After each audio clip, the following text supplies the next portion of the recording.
certainly a lot of great local stories, and I think this is certainly one of the best local stories just in terms of what a team was able to accomplish as a team.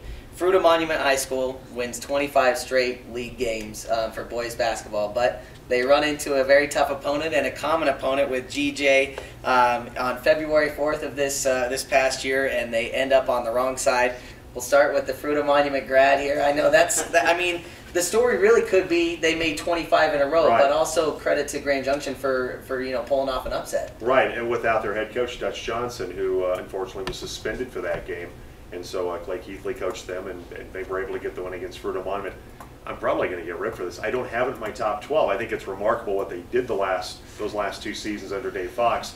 Just a lot of compelling stories, and they had great players: Alex Padgett, Drew Bridges, just a remarkable talent, and what they were able to accomplish. And Dave's a heck of a coach. It was tough to not put it in the top 12. There's just so many really good stories. It's kind of a log jam, unfortunately. Yep.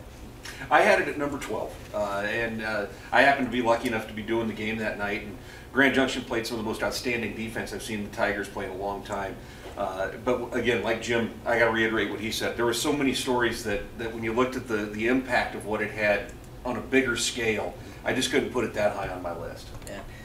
Mike, you're involved with high school athletics. I mean, this over 2.5 seasons, that doesn't happen very often. No, and I'll be honest with you, in a tough league, Southwestern League, and to compete and accomplish what they did, I'm a big fan of Dave Fox. I have been ever since I started coaching in the late 80s, and all the way through the 90s, coached against Coach Fox for a few years. One of my favorites, and it did not surprise me the success that his team had. It didn't bust into my top 12 just because of the competition and the other stories, but great accomplishment. Because those 2 guys were so good. I mean, Dave was great, but Padgett and Bridges were so good. Bridges were so solid. You kind of expected them to be that good. And we had the opportunity to play them, and I watched them, and we played them actually at CMU that night, and I'm just very impressed with what those kids could do and what Coach Fox did with that team.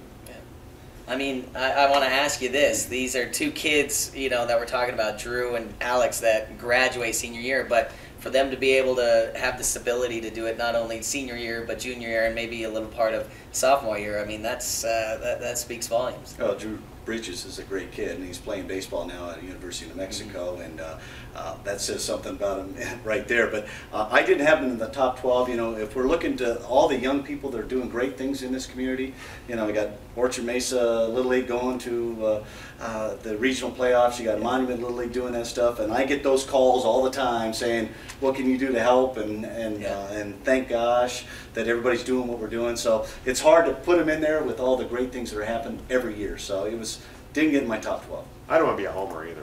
Yeah, Jim's got that going for him.